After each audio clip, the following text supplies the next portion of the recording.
Hola, bienvenidos al segundo módulo de este curso, el cual veremos sustentabilidad de la preparación de alimentación.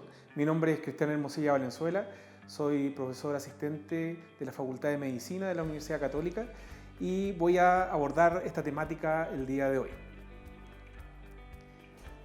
Este curso, ¿no es cierto?, que se ha programado en este módulo 2, consta de dos clases. La clase número 1, que la veremos en esta oportunidad y que es la reducción de desperdicios y reutilización de alimentos, y la clase número 2, que vendrá a continuación, la organización social y herramientas para disminuir los desperdicios de alimentos a nivel comunitario. El objetivo de esta clase principalmente es identificar aspectos teóricos y prácticos de la producción sustentable de alimentos. Bien, primero decirles que ustedes están haciendo una labor súper importante a nivel poblacional, ¿no es cierto? En el sentido de poder entregar alimentos a la población, principalmente que se ha visto afectada en este último tiempo con la disponibilidad principalmente de alimentos para poder subsistir.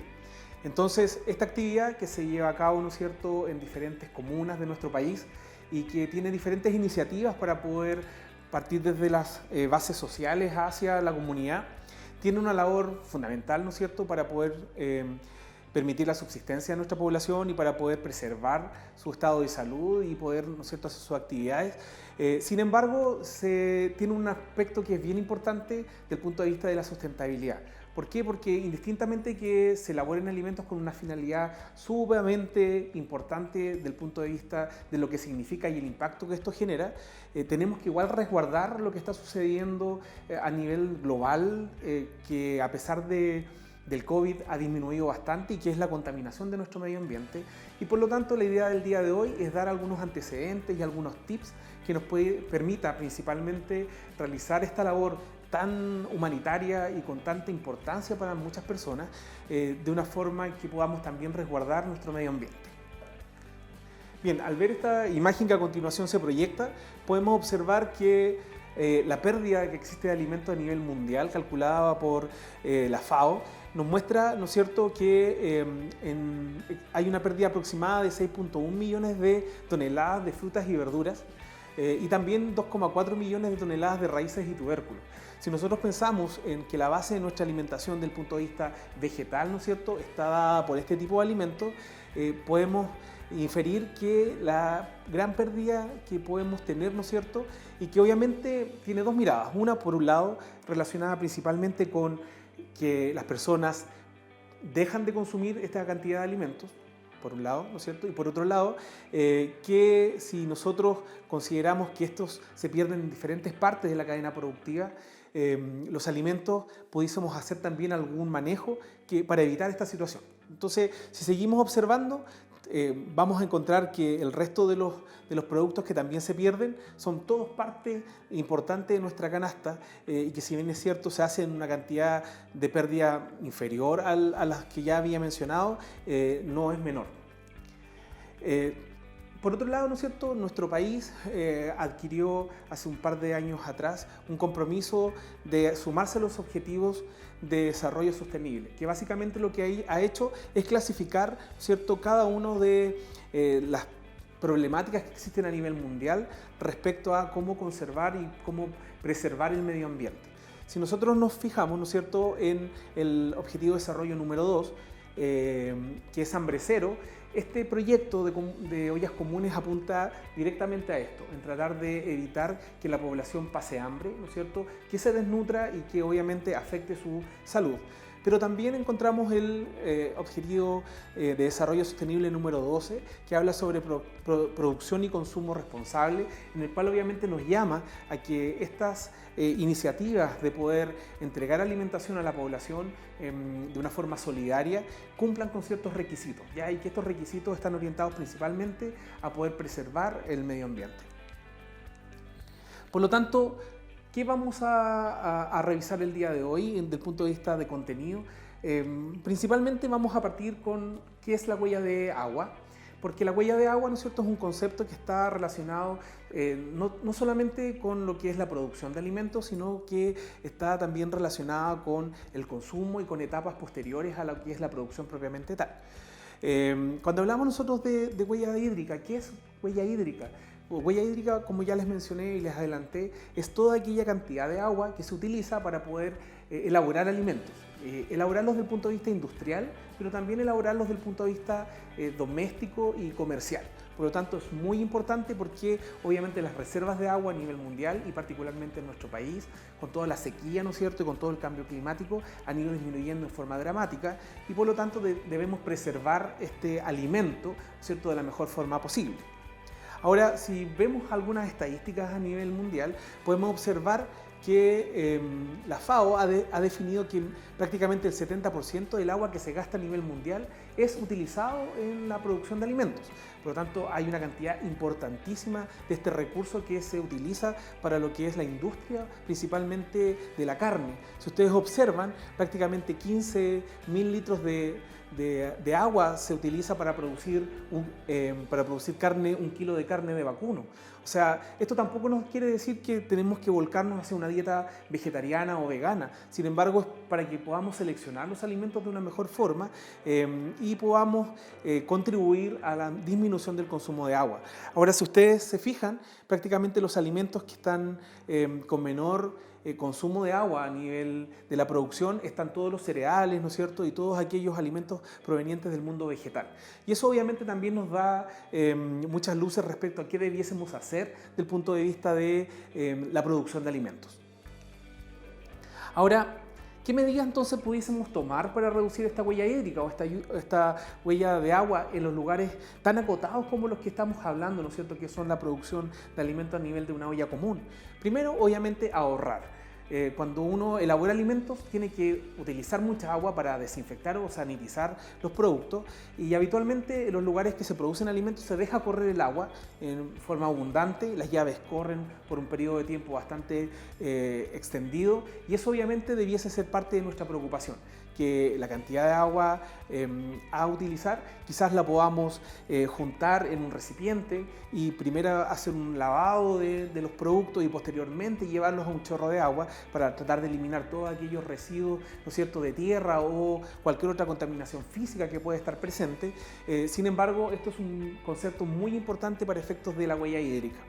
Por otro lado, tenemos reutilizar, ¿cierto? Podemos reutilizar el agua y vamos a ver algunas opciones importantes que podemos ver. Como por ejemplo, bueno, yo ya les mencionaba en el ahorro de agua, utilizar estos recipientes para poder evitar que corra el agua en forma abundante y obviamente utilizar aquellos artículos que nos permitan poder recolectar agua y poder hacer el lavado correspondiente. En el caso de la reutilización, podemos, por ejemplo, preparar otras preparaciones, valga la redundancia, con el agua de cocción de las verduras. Por ejemplo, si cocemos verduras, las podemos sacar con un colador y posteriormente esta agua la podemos hacer para un fondo, para producir alguna salsa, ¿no es cierto?, para enriquecer otra preparación, como pudiese ser, por ejemplo, generar una preparación que tenga ya sea una salsa bechamel, por ejemplo, que la podemos hacer a partir de esta agua de cocción de verduras. También la podemos usar como aliño para poder incorporarlo dentro de otra preparación y así, por ejemplo, a un charquicán que queremos mejorar el sabor de la producción por ejemplo, a un estofado en la cual queremos agregar sabor a la preparación, podemos utilizar esta agua de cocción.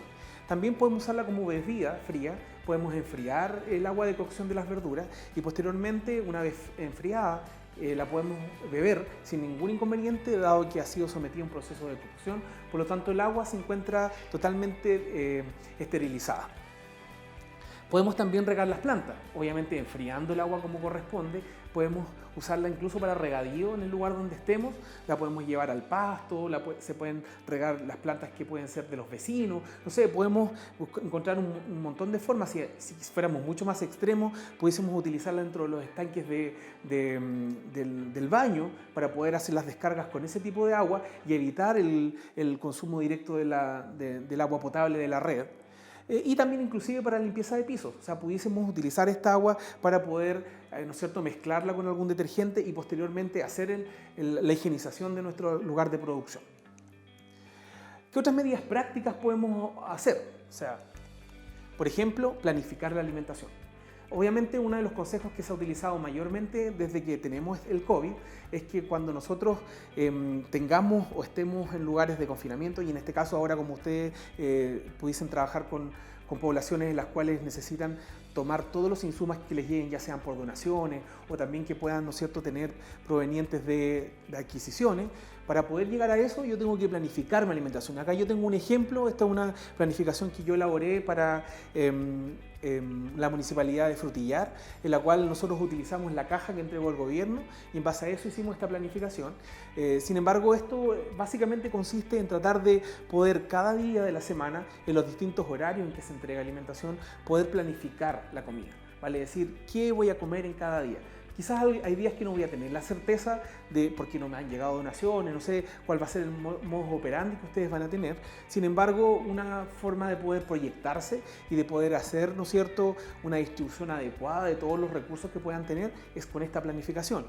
Entonces, vamos ahora a pensar en estas recetas que planificamos. Vamos a poder, ¿no es cierto?, ver qué vamos a poner como planificación en este mapa, ¿no es cierto?, de preparaciones. Y lo primero que tenemos que traer, ¿no es cierto?, teóricamente a este curso es la huella de carbono. Hace un rato atrás hablamos de la huella hídrica, pero ahora vamos a hablar de la huella de carbono, ¿cierto? Y cuando hablamos de huella de carbono, principalmente nos estamos refiriendo a la producción de CO2, ¿no es cierto? ¿Cuánto CO2 se produce por efectos de la utilización de alimentos, ¿ya? Y acá nosotros podemos ver una infografía en la cual podemos ver que nuevamente aparece la carne de vacuno con una gran producción de CO2 como proceso productivo, y los que menos tienen producción de CO2 son aquellos productos vegetales. O sea, nos está diciendo nuevamente la teoría de que la gran producción de alimentos, principalmente de origen animal, conlleva una gran utilización de agua y también una gran producción de CO2, que es el contaminante ambiental más importante que tenemos a nivel mundial. Por lo tanto, otra forma de poder abordar esta planificación, considerando como es importante la huella de carbono, ¿no es cierto?, que se producen en los diferentes alimentos, también tenemos que considerar la estacionalidad, porque la huella de carbono también se relaciona con la estacionalidad. ¿Cómo me dirán ustedes cómo se relaciona? Principalmente cuando nosotros utilizamos aquellos alimentos que no son de la estación. Por ejemplo, queremos hacer un pastel de choclo en invierno. Para poder tener ese pastel de choclo, yo debo haber comprado un choclo que fue producido en un periodo estival, ¿no es cierto?, habitualmente en verano, que tiene que ser almacenado principalmente en maquinarias de congelación que tienen un consumo elevado de energía, pero que también producen una gran contaminación al medio ambiente. Tiene que haber sido transportado de una forma distinta. Entonces, todo el proceso productivo de este pastel de choclo, que tiene ingredientes que no corresponden a la estacionalidad, hace que la huella de carbono aumente. Por lo tanto, ¿qué es lo que debiésemos tratar de propender? A tener siempre estas planificaciones alimentarias provenientes, ¿no es cierto?, de los productos que estén produciéndose en este periodo de tiempo. Ahora, por ejemplo, estamos entrando ya primavera-verano, por lo tanto, la disponibilidad alimentaria aumenta en forma exponencial y podemos aprovechar de muy buena forma una gran variedad de preparaciones para producir en esta época. Entonces, ya hemos visto que tenemos que planificar, ya hemos visto que hay huella hídrica, ya hemos visto que hay huella de carbono, hablamos de estacionalidad. Entonces, ¿qué preparaciones debiésemos tener entonces? Bueno, acá yo puse un set de fotografías. Quiero partir por abajo porque obviamente las leguminosas o las legumbres, ¿no es cierto?, ya sean porotos, lentejas, arvejas, chícharos, garbanzos, ¿no es cierto?, porotos negros, todo lo que tengamos disponible a nivel de nuestro mercado, pasan a ser una muy importante fuente, ¿no es cierto?, de alimentación, que tienen muy baja huella de carbono, que tienen también muy baja huella hídrica, pero que además tienen un valor nutricional muy importante. Nosotros cuando hablamos de las legumbres estamos hablando principalmente de la alternativa a la carne. Cuando nosotros le sumamos un cereal a esta leguminosa, hacemos una proteína de tan buena calidad que la que proviene de la carne. Además tenemos una fuente importante de hierro y tenemos una fuente importante de fibra que no tiene la carne, y que esa es una gran ventaja de este tipo de alimentos. Por lo tanto, esta pasa a ser una alternativa fundamental. Nosotros podemos producir, ¿no es cierto?, ya sea guisos, porotos con rienda, ¿no es cierto?, perdón, arvejitas partidas con arroz, tenemos lentejas, tenemos un sinnúmero de guisos que podemos elaborar a partir de esta materia prima, pero también la podemos utilizar en otras preparaciones, como por ejemplo podemos hacer tenemos por acá arriba una salsa boloñesa hecha de soya, ¿no es cierto?, o hecha de garbanzos, que nosotros podemos cocinarlo, agregarles tomates. Si estamos en verano podemos usar el tomate que ya no es vendido, ¿no es cierto?, a nivel local, porque está muy maduro, y podemos armar un plato que es de muy buena aceptación y que además, ¿no es cierto?, aporta energía y aporta nutrientes de muy buena forma. ¿Ya? Entonces, eso es una excelente alternativa. Por otro lado, tenemos estos guisos. Obviamente guisos de verdura, con abundante verdura, principalmente porque ya vimos que tienen muy baja huella hídrica y muy baja huella de carbono. Por lo tanto, estas preparaciones como este tomaticán que yo estoy poniendo acá, en el cual tenemos una mezcla de verduras, pero también tenemos, ¿cierto?, este tomate que podemos aprovechar, que yo les mencionaba antes, y quizás con una proteína vegetal también nos pudiese solucionar el problema, porque además son de menor costo en comparación al uso de carnes. ¿Ya? Acá tenemos también sopas guiso, y aquí por ejemplo hay una carbonada, pero puede ser también un menestrón, ¿no es cierto? Puede ser un ajiaco, puede ser un charquicán. Acá yo tengo el mote, ¿no es cierto?, que es una muy buena alternativa de nuestra dieta proveniente del sur de nuestro país, ¿no es cierto?, en la cual podemos mezclar el mote con las papas y tener una preparación que también tiene un muy buen valor de saciedad, pero también un aporte nutricional importante. ¿Ya? Entonces, acá tenemos una gran variedad de productos que además cumplen con esta premisa que habíamos visto anteriormente, en la cual la huella hídrica y la huella de carbono están muy poco presentes, y eso contribuye mucho a reducir la posibilidad de contaminar el medio ambiente. Bueno, también esta planificación alimentaria, que ya hemos paseado por las preparaciones, debemos definir sus gramajes, vale decir, cuando nosotros planificamos alimentos, no solamente nos tenemos que preocupar de cuánto qué preparaciones vamos a considerar, sino que también transformarlo en gramos, vale decir, a cuánto necesito para no tener que producir una cantidad de alimentos mayor a lo que se necesita y tener que botar alimentación. En el caso de que yo tenga que producir alimentos en una mayor cantidad, lo importante es que yo haga un buen proceso, que vamos a ver un poquito más adelante, para tratar de aprovechar, ¿no es cierto?, estos productos y poder utilizarlos nuevamente en otras preparaciones, o bien poder utilizarlos en un horario distinto. ¿Ya? Y ahora lo que vamos a hacer es básicamente tomar cada una de las etapas productivas de la alimentación, que es como habitualmente uno lo lleva en los lugares donde se elaboran alimentos, y vamos a ir identificando diferentes acciones que podemos tomar para tratar de contribuir a esta sustentabilidad. Por ejemplo, en la etapa de recepción de alimentos. ¿Qué puedo hacer en la etapa de recepción de alimentos? Obviamente, hacer una muy buena recepción de los alimentos, en la cual yo pueda ver cómo están, ¿no es cierto?, desde el punto de vista de sus envases, de si el alimento no está aplastado o viene roto, la cual yo tengo que definitivamente deshacerme del producto, ¿cierto? Esta recepción me va a permitir hacer una pequeña clasificación respecto a la utilización de los alimentos y así evitar desperdicio. También me tengo que preocupar de la fecha de vencimiento, porque obviamente la fecha de vencimiento me va a dar nuevamente indicios respecto a cuándo voy a usar este producto. Vale decir, si este producto lo tengo que utilizar en forma inmediata, lo puedo almacenar, cómo puedo evitar que el alimento se pierda en la bodega. Ahora, en el almacenamiento, obviamente el orden. El orden es fundamental dentro de una bodega. Hay requisitos importantes, como por ejemplo que el alimento no esté a ras de suelo. Ya esto aparece con una X porque ojalá el alimento no esté en el suelo, porque obviamente esto atrae plagas, pero también por otro lado me puede llevar a, ¿no es cierto?, a que el alimento no quede apto para el consumo. Desde el punto de vista de, entonces, ¿qué hago si ya tengo planificado? Ya tengo, ¿no es cierto?, visto la huella de carbono, ya tengo trabajado todo lo que significa el poder cuantificar. Ahora, ¿cierto?, voy a tomar estos productos y, por ejemplo, nosotros hace un rato atrás veíamos que nos podían quedar alimentos. ¿Qué hago? Primero, enfriar. O sea, si yo veo que el producto está quedando como, por ejemplo, calculé mal la cantidad de almuerzos que hay que elaborar y me quedan alimentos, lo primero que tengo que tratar es de enfriar este producto. ¿Para qué? Principalmente lo puedo hacer con hielo, por ejemplo, sumergido en agua con hielo. ¿Ya? Y lo que puedo hacer posteriormente a eso, por ejemplo, me quedaron porotos, los refrigero, los puedo transformar, por ejemplo, en una crema de poroto, ¿ya? Entonces así cambio el tipo de preparación, no es exactamente la misma preparación, la puedo enriquecer con otros productos en caso de que quisiera mejorar la consistencia. Por ejemplo, le puedo agregar un poco de leche en polvo, le puedo agregar algún otro cereal, por ejemplo, como fécula de maíz, para poder mejorar la consistencia de esto, para que no me quede tan líquido y puedo obtener una preparación que es de alta calidad también.